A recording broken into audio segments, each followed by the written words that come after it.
mga kabakyard, it's me again, Boknoy's Vlog.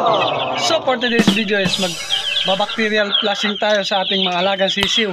So ano nga ba ang gagamitin natin pang bacterial flushing sa ating mga alagang sisiw? So bago ko pa ipakita sa inyo mga kabakyard is mag-shoutout po muna tayo sa ating mga subscriber na bago. So yan, shoutout nga pala kay Bong Hanoy Vlog ng Tagum City. Yan, maraming salamat sa iyo boss sa pag-subscribe sa ating YouTube channel. Tapos kay JJ Love ng Surigao City. Yan, Lods, salamat din Lods. Kay Paul Pulido, yan, salamat idol sa pag-subscribe sa aking YouTube channel. At kay Marlon Villanueva ng San Jose, Batangas. Yan, maraming salamat po sa pag-subscribe sa ating YouTube channel. So tara mga kabakyard, ipapakita ko po sa inyo kung ano ang gagamitin nating pang bacterial flushing sa ating mga alagang sisiw. So tara, let's go!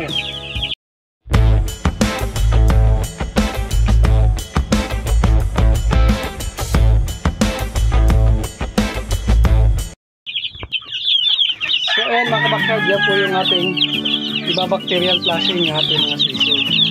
Ayan o. Yan sila mga kabakyard. So ayan mga kabakyard o. Ayan.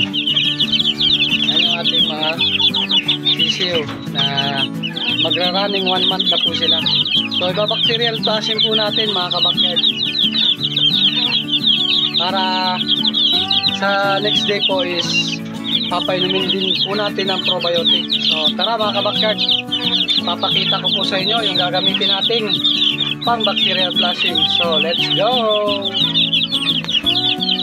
So bago natin timplahin yung ating pang bacterial flushing mga kabakyard, hugasan muna natin yung waterer nila. So ayan mga kabakyard, yung kanilang waterer.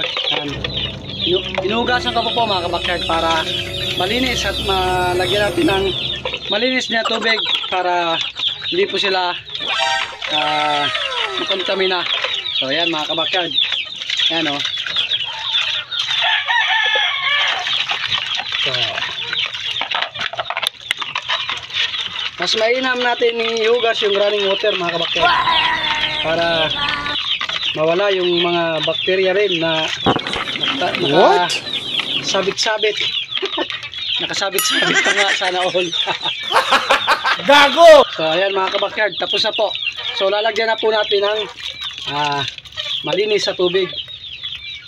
So tara mga kabakyard, lagyan natin ng malinis sa tubig. Ayan mga kabakyard, yan yung tubig natin oh. Yan. Yan, nilagyan na natin. Nice. So, up.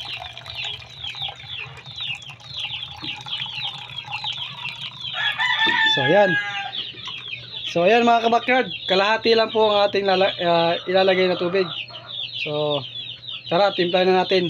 So ayan mga kabakyard, ito po yung gagamitin natin pang bacterial flushing sa ating mga lagang sisiw. Ito yung Primoxil mga kabakyard yan. Ang Primoxil po ay meron na pong amoxicillin, tylosin at paracetamol. So may ano rin po siya, antibacterial. Ayan mga kabakyard, pwede po natin gamitin pang bacterial flushing sa ating mga alagang sisiw. So tara mga kabakyard, itimpla na po natin dito sa kanilang waterer. So let's go mga kabakyard, samahan niyo ako. So ayan mga kabakyard, ilalagay na po natin yung Primoxil. Ayan, tatansyahin lang po natin. Ayan. Ayan, okay. So ayan, kalahati lang po yung ilagay natin na Primoxil. So kalahating tubig, kalahati rin pong Primoxil.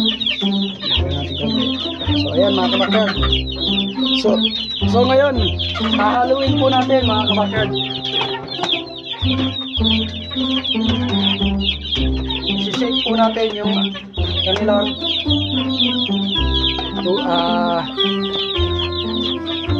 bacterial flushing na tubig. Ayan. Ayan mga kabakyard oh. Ayan, sinishake na po natin, sinishake. Up. Alright. Ayan, okay na po. So ayan mga kabakyard, ibibigay na po natin yan sa kanila. So let's go. So tara, let's go mga kabakyard, ibigay na po natin yung Primoxil na ating tinimpla sa kanila. pang bacterial flushing. So yan, tingnan, kitang-kita nyo mga kabakard. Oh.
Dito na lang po mga kabakard. Sana po ay nagustuhan nyo po yung konting tips para sa inyo sa pagbabacterial flushing. Maraming salamat po sa inyo mga kabakard sa walang sawang suporta sa ating YouTube channel. So hanggang dito na lang po. Sa mga hindi pa po nakasubscribe sa ating YouTube channel, just subscribe my YouTube channel, Buknoy's Vlog. Click the subscribe button para updated po kayo sa mga video na aking i-upload. So ayan mga kabakard, hanggang dito na lang po. Maraming salamat. God bless. See you next vlog. Bye-bye.